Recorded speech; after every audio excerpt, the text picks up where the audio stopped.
बेटी से दरिंदगी पर भड़क उठा बाबा का गुस्सा, लिया ऐसा फैसला। अधिकारी भी देखकर रह गए सन्न। साजिद, दानिश और इमरान पर आई ऐसी अंदर की खबर, बढ़ गया मौलानाओं का सिरदर्द। जिन दरिंदों ने किया बेटी के साथ गलत काम, उन सबको योगी राज में भुगतना पड़ेगा अंजाम। बनाया अधिकारियों ने सबसे बड़ा प्लान, योगी दिलाएंगे अब पीड़ित परिवार को इंसाफ। पहले दिया नशा, फिर किया गंदा काम। 7 नहीं 23 लड़कों को जहन्नुम पहुंचाने का हो गया इंतजाम। योगी ने खाई ऐसी सौगंध, मच गया अधिकारियों में हड़कंप, होगा सीधा एनकाउंटर। जी हां, जिन दरिंदों ने वाराणसी में भोलेनाथ की धरती पर बेटी की आबरू से खिलवाड़ किया था, उनका वैसा इलाज होगा जिसके बारे में उनके परिवार ने सोचा भी नहीं था। उनकी रूह कांप जाएगी, क्योंकि योगी बाबा इतने गुस्से में हैं कि उन्होंने न सिर्फ दरिंदों को सजा देने की ठान ली है, बल्कि अधिकारियों से फोन पर बात कर आरोपियों को सबक सिखाने का भी आदेश दे दिया है। काशी की बेटी के साथ साथ न सिर्फ इमरान ने गलत काम किया, बल्कि साजिद, दानिश, राज खान और आयुष ने बेटी की इज्जत को तार-तार किया, जिसके बाद पीड़िता के पिता के आंसू नहीं थम रहे। वहीं योगी बाबा का खून भी खौल उठा है, क्योंकि काशी जैसी पवित्र जगह पर इस गलत काम को अंजाम दिया गया, जिसके बाद पिता का तो रो रो कर बुरा हाल हो रखा है। उन्होंने जो कहा है उसे सुनकर आपका कलेजा फट जाएगा। क्या कुछ उस बेटी के साथ हुआ, पहले वो जान लीजिए, फिर क्या अंजाम अब उनका होगा उसके बारे में बताएंगे। वाराणसी में 19 साल की लड़की से 1-2 नहीं बल्कि 23 लोगों ने गलत काम किया।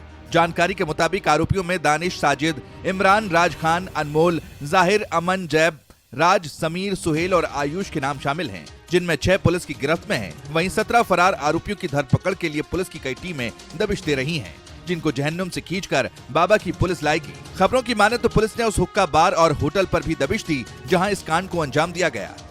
आरोप है कि आरोपियों ने लड़की को हुक्का बार में पहले नशीला पदार्थ पिलाया और उसके बाद 7 दिन तक लगातार हुक्का बार से लेकर अलग अलग होटल्स में लड़की के साथ गलत काम करते रहे। मगर जैसे ही इसके बारे में सभी को पता चला, कलेजा कांप उठा।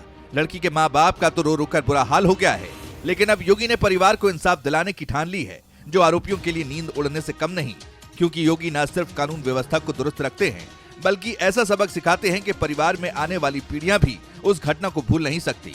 अब जो आरोपी बचे हैं, उन्हें ढूंढने के लिए पुलिस लगातार दबिश दे रही है, लेकिन आरोपी अभी तक गिरफ्तार नहीं हुए हैं, जिसको लेकर अंदर से खबर है कि बाबा ने उन्हें जहन्नुम पहुंचाने की बात कह दी है। योगी बाबा इस बार बेहद गुस्से में है। वहीं पीड़ित के पिता ने जो कहा वो हैरान करने वाला है। एक मीडिया चैनल से बात करते हुए पिता ने कहा है, मेरी बेटी को 7 दिन तक इतना नशा करवाया कि उसकी जिंदगी नर्क बन गई। मैंने कभी नहीं सोचा था कि मेरी बेटी के साथ बढ़ने वाले उसका जीवन नर्क कर देंगे। बेटी हफ्ते भर बाद आई तो पूरी तरह से नशे की जद में थी। उसको नॉर्मल होने में समय लगा और जब उसने अपना दर्द बताया तो कलेजा फट गया। लड़की के पिता का कहना था कि उनकी बेटी का सपना था कि वो स्पोर्ट्स टीचर बने और इसके लिए वो तैयारी भी कर रही थी, लेकिन इन दरिंदों ने न सिर्फ उसका जीवन बल्कि करियर दोनों ही तबाह कर दिया। मिल रही जानकारी के मुताबिक अभी लड़की इतने सदमे में है कि उसे हर वक्त डर महसूस हो रहा है। वो बस रो ही रही है। इतना ही नहीं, सामान्य तरीके से व्यवहार करने में भी दिक्कत हो रही है। इस हादसे का उस पर ऐसा असर है कि वो घबरा उठती है और हर बात पर डरने लगती है। फिलहाल इस मामले को वाराणसी के पुलिस कमिश्नर खुद मॉनिटर कर रहे हैं, ताकि जल्द से जल्द आरोपियों को उनके अंजाम तक पहुंचाया जाए, क्योंकि योगी इस मामले में पल पल की अपडेट ले रहे हैं और बेटी को न्याय दिलाने के लिए उन्होंने खुद कमान संभाल रखी है। अब आरोपियों का क्या हाल होता है, इस पर सबने नजरें गड़ाई हुई हैं। आरोपियों को किस तरह की सजा मिलनी चाहिए, आप अपनी राय कमेंट में बता सकते हैं।